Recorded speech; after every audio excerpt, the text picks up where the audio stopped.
Je pense que si tu cherches une formation pour te réorienter, un peu comme moi, tu cherches une formation où il n'y aura pas que des outils. Si tu recherches ça, la formation elle est faite pour. Je suis Olivier Breton, j'ai 53 ans, je viens de Nantes, je suis marié, j'ai une petite fille de 14 ans et je travaille dans l'industrie depuis maintenant 1990. Donc ça fait quand même un paquet d'années. Je suis venu ici avec un objectif, c'était de trouver les métiers. Quand je fais de la recherche sur les plateformes d'emploi, je trouve pas la chaussure à mon pied, quoi, un métier autour de l'environnement. J'avais vu que sur le programme, il y avait ce travail-là, et donc je trouve que c'était plutôt bien fait. Il y a vraiment une richesse d'informations, ça donne beaucoup d'informations, ça donne aussi surtout les pistes pour aller plus loin et ça nous permet de nous mettre en mouvement. C'est pas du gavage, c'est surtout des pistes, de l'information après. Il faut se prendre en main et continuer. Et ça m'a surtout apporté quelque chose que j'étais pas venu chercher, mais un travail sur soi et débloquer des verrous, débloquer des freins que j'avais en moi. Comme quoi j'étais pas légitime pour éventuellement contacter une entreprise qui travaille dans l'environnement. Parce que voilà, j'ai pas le parcours, mais pourquoi pas la contacter? Ça ne coûte rien de la contacter. Peut-être que ça n'apportera rien, mais ça peut apporter, si ça n'apporte rien, ce sera peut-être un rebond pour aller vers quelque chose de plus pertinent. Et ça, c'est quelque chose, waouh, ça a été même plus fort que la première chose que j'attendais en venant ici. Principalement, j'ai commencé par un BTS de conception industrielle, de produits industriels.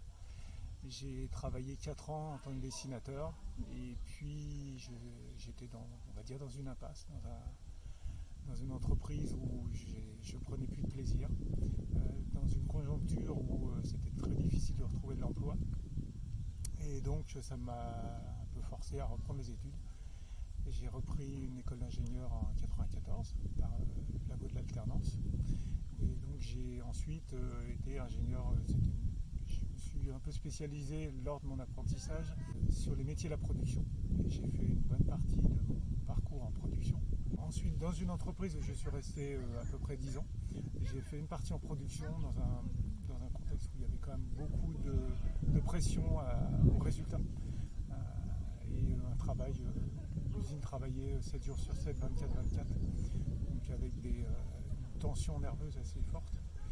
Et à un moment, il y a eu une opportunité, il y a un poste qui s'est créé de responsable HSE. Et je me suis dit que c'était peut-être une bonne opportunité pour moi parce que j'étais usé par la production et j'avais besoin de voir autre chose. C'était bien pour moi, c'était bien aussi pour l'entreprise parce que j'étais vraiment plus dedans, j'étais plus efficace. Donc j'ai fait une reconversion avec une formation continue sur les métiers de l'environnement, de la sécurité, l'hygiène. Et donc voilà, j'ai commencé à m'ouvrir un peu sur autre chose que produire, sur autre chose que produire des biens dans le cas qui me concernait, c'était pour l'automobile. En 2010, j'ai quitté cette entreprise, il y avait eu un changement dans le management et ça ne matchait pas entre ma direction et moi-même. Je suis parti pour un projet de fabrication de vélos. Et j'avais ça en tête, c'est pareil. Et souvent, moi je suis souvent à avoir des idées et puis mené par le confort, par la vie, on ne prend pas les initiatives de se mettre en mouvement. Et puis voilà, le fait de partir de cette entreprise, je me suis mis en mouvement et j'ai dessiné un vélo que je voulais assez beau, un vélo qui inspirait des motos de short track du début du siècle dernier. Je l'ai dessiné avec la volonté de l'assembler moi-même et de faire fabriquer le cadre en France, qui se fait assez peu maintenant. Pratiquement tous les cadres sont fabriqués en Asie. J'ai fait cette aventure, ça a duré 4 ans. J'ai été jusqu'au bout, j'ai fabriqué ce vélo, j'en ai fabriqué 12 exemplaires. Après, le coût de revient par rapport au prix que pouvait mettre le client faisait que ça n'a pas été une réussite commerciale. Mais j'en garde un très très bon souvenir, c'était une très belle expérience pour moi. Et suite à ça, je suis retourné un peu pour des raisons alimentaires, de retourner dans l'industrie pour retrouver des revenus. Et donc je travaille donc depuis 2014, à nouveau dans l'industrie. Là, je suis dans une entreprise qui va fermer pour des raisons économiques. Donc là, je travaillais dans les méthodes, mais j'avais gardé, et j'ai toujours, d'un point de vue personnel, je me suis documenté, je suis très sensible à l'impact au changement climatique, tout ce qui est énergie, tous nos attitudes, nos comportements sur le monde. Ça fait déjà quelques années que je aussi me questionne sur des métiers qui pourraient mieux me correspondre. Alors il m'est difficile à 50 ans de pouvoir changer radicalement de filière, mais ajouter une corde à mon arc, ça pourquoi pas. Et depuis 2 ans dans mon entreprise, il y avait une volonté de la direction, ce qui est plutôt louable, de réduire les émissions de gaz à effet de serre au sein de toutes nos usines. Il a été proposé dans tous les sites de créer des petits groupes de travail autour de cette problématique, avec un objectif de réduire pour chaque site 7% nos émissions de gaz à effet de serre, avec un pilote qui était sur un site en Australie, et puis des équipes dans tous les sites. Donc bien évidemment, moi je me suis intégré au site en France, et on a travaillé sur la réduction. Les émissions de gaz à effet de serre étaient principalement liées à la combustion du gaz pour le chauffage des bâtiments et des cabines de peinture. Donc on a fait un travail là-dessus. Et j'ai aussi demandé, et ça a été accepté, à être formé sur la méthode bilan carbone pour pouvoir faire le bilan carbone de mon entreprise. J'ai fait la formation l'année dernière. Malheureusement, la société va fermer, mais je fais quand même le bilan carbone en ce moment, en 2023, sur l'activité 2022. Ça n'aboutira pas à un plan d'action, mais au moins j'aurai fait l'exercice jusqu'au bout. Et donc voilà, je suis à nouveau à me questionner sur mon avenir. Il me reste 8 à 10 ans au moins avant ma retraite officielle, ça ne veut pas dire que je ne ferai rien après. Là, j'ai vraiment envie d'inscrire mon action dans un métier qui ait plus de sens pour moi,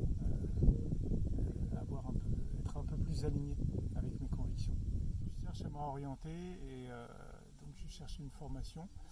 Et il se trouve que l'année dernière, dans mes échanges professionnels, j'ai fait connaissance avec une personne qui a fait le PAF numéro 2, avec qui j'ai sympathisé. Et puis on s'est connecté sur LinkedIn, et un jour, j'ai vu qu'il partageait un lien, et c'était Fertile. Et j'ai creusé un peu plus, j'ai trouvé les formations et l'état d'esprit vraiment super sympa. Et donc, alors après il y avait ce frein, je voyais vraiment que c'était pour des ingénieurs sortis d'école, mais j'ai vu nulle part qu'il y avait une limite d'âge. Donc je l'ai contacté, et il m'a dit non mais vas-y, tu peux y aller, c'est vraiment super, c'est un parcours immersif, et non il n'y a pas de limite d'âge, tu peux y aller. Donc voilà, j'ai foncé. Je pense que si tu cherches une formation pour te réorienter, un peu comme moi, tu cherches une formation où il n'y aura pas que des outils. Et je pense que si on veut faire un métier autour de la transformation climatique, je pense que c'est indispensable de ne pas avoir que des outils, mais aussi une façon de penser, une façon de voir le monde, une façon d'appréhender notre environnement. Enfin, notre environnement, on fait partie de l'environnement en fait. Si tu recherches ça, la formation elle est faite pour toi. Ce que je retiens de cette formation, une très belle aventure humaine. On rentre un soir et on sort 6 jours après transformé, avec des échanges très forts. J'ai vécu des choses, des moments sensoriels que j'avais jamais pratiqués avant, et ça m'a marqué. Je sors transformé. Je vais dire ça, je sors transformé.